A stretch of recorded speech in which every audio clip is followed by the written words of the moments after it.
The lime kilns in Sheffield were in operation from the 1870s to 1930.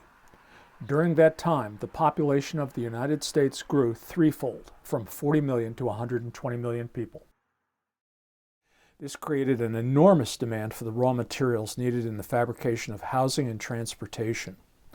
Mostly unseen among the more visible materials, such as wood, brick, and stone, was lime. Although lime had been used to augment crop production yields for centuries, burned limestone became a central ingredient in the manufacturing of vast amounts of mortar, plaster, paint, and surprisingly steel.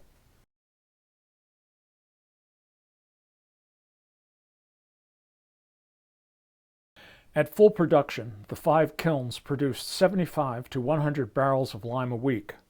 These barrels were distributed to various New England destinations, including the New York City area.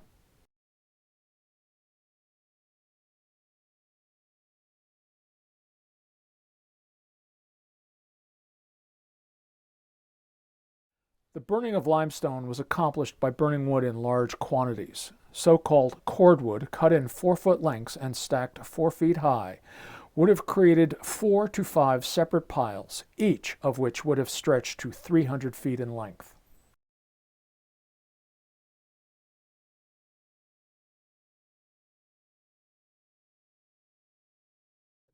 The start of every day at the lime kilns required a man to come out from his house across the street, cross over to this barn, and to put a harness on his horse, hook up the cart to it, and then go out into what was a field of wood and start loading wood into that cart that would be brought up and deposited behind the 5 lime kilns. The house was owned by the Madolos, who worked in the lime kiln. The father did, and hauled all the wood to each hill from these piles on the field here. He done that every day. And I am told not only was the wood cut to cord length and in quite sizable piles, but there were also woodcutters who were processing wood in longer length down to that cordwood length wood. We're further along the cart path, getting closer to the kilns right here, and you might see a little bit as they're stretched out over the entire 200 feet. The kiln that is still standing at full height is on the furthest right. Taking a horse every day, bringing a 4-foot wood with a 2-wheel cart. Yep. He'd load the wood down there and bring it up here and put it to each kiln. That cart full of wood would have been drawn around and up this little path behind the kilns where the wood would be distributed to each of the kilns. And we're standing alongside the what is called the draw tunnel wall that fronts all 5 of these kilns. That is, as you see, just about 8 feet high at this point and runs a full 196 feet in this direction. The other thing that is kind of interesting to note here is the formality of the stone that has been cut for the foundation at this point. This has a formality to it that we've seen in various cities that we've visited throughout our lives, where courthouses exist and government buildings have been erected with the idea that they would stand for centuries. Next important facet of this whole lime kiln operation, which at this point is much harder to see, but very much equally of importance, is that once the very hot product was pulled out of the draw tunnels, it had to be pulled out onto a flat surface where it could be cooled, sifted, and then processed into barrels. The furthest part of that perimeter out there, so you get an idea of just how big this platform was, it stretches a full 45 feet away from the draw tunnel wall, and again is the full 196 foot long length of these draw tunnel walls. So it's quite an enormous platform.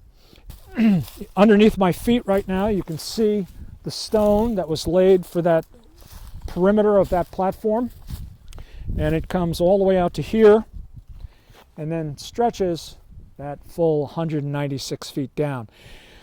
I've seen previous lime kilns where this entire area would have been covered with a roof. We have yet to determine whether that was the case here. So far I've only seen small, 1-2 story roofs. This is a 2-story kiln. It has a 4-foot in pictures, I've only seen small outbuildings that by no means covered that full distance. So this is part of the uncovering of the history of this entire structure. This is the fifth of the lime kilns, built after the turn of the 1900s, and the one that is still obviously standing in its entirety. You can see up top is the metal skin that once covered the kiln in its entirety and is now degraded.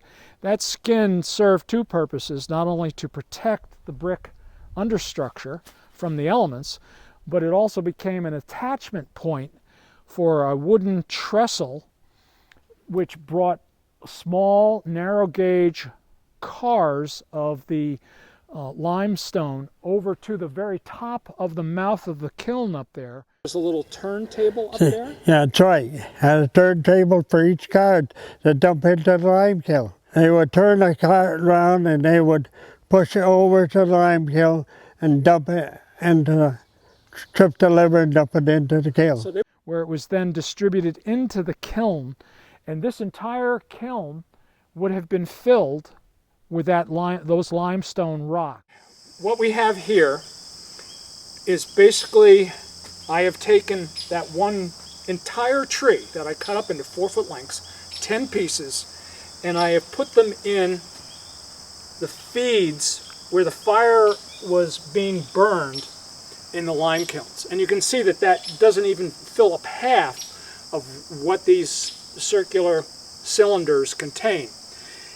Now, important to remember here, this is full scale in terms of the width, and in the center here, and this is what makes this much different than the wood stove, is where's the air for combustion coming from? Well, we are actually standing on the beginning of the second story of the lime kiln, because underneath us is a draw tunnel, and in that draw tunnel air comes in and comes up through here, and that is what is feeding combustion air to the fire. That chimney overhead, 10 feet wide, 30 feet tall, is stuffed to the brim with limestone. So all this heat from this fire is going up into that limestone and traveling around all those stones and heating them up, so that they eventually fall apart and drop the lime back down through this hole. They didn't have nothing to cut the stone out. The men had to break up the stone. They blasted it out and big pieces in there to break up the pieces, or throw in the cart and bring it down here and to lime kiln. Usually, in order to enhance air movement through them, they would be no bigger than the size of a human head, headstones.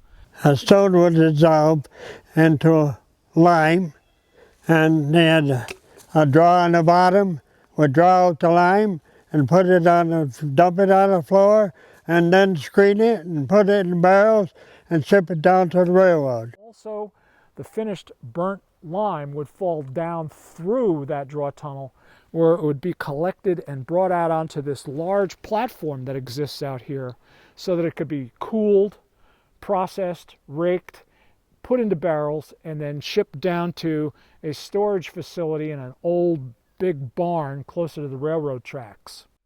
We've come around from the lower processing platform, where we were looking at the draw tunnel holes, to the upper side where the kilns stand on top of those draw tunnel holes, and we're looking at right now one entrance on one side of the kiln. This would have been where the doors would have been on the kiln that would have been raised and lowered for feeding the wood in. That capping up there, when it's looked at, you can see that there are additional pieces of metal put into it, probably to hold some form of walking structure up there, so that the stone could be distributed up on high, as well as points of attachment for a wooden trestle that allowed those ore carts, or the limestone carts, to be brought over at that height, so that the limestone could be distributed into the kiln, all being fed simultaneously. 5 kilns. That's a lot of fires, a lot of wood being consumed in the process. And we must remember that these kilns were being fired 24 hours a day, 7 days a week. The lime also had to be protected from a sudden invasion of unwanted water, because the thermal reaction could actually end up being quite explosive. One guy came up here and got a load of lime one time, and he got down to the railroad and his wagon burned up. And in that regard, dangerous, and it would also, at that point, ruin how the product was edited for use further on down the lime chain. And they had a building a little bit further north to house the engines. They had two engines. One would break down maybe and have another one. They had one flat car to haul the lime down to the railroad in the barrels and put them on the railroad. But they had the V-shaped cars that would haul the stone to the lime kiln. So they had the track going right through the building. Would bring the car in there when they were through with it and be in there overnight and take it back out the next morning and go on.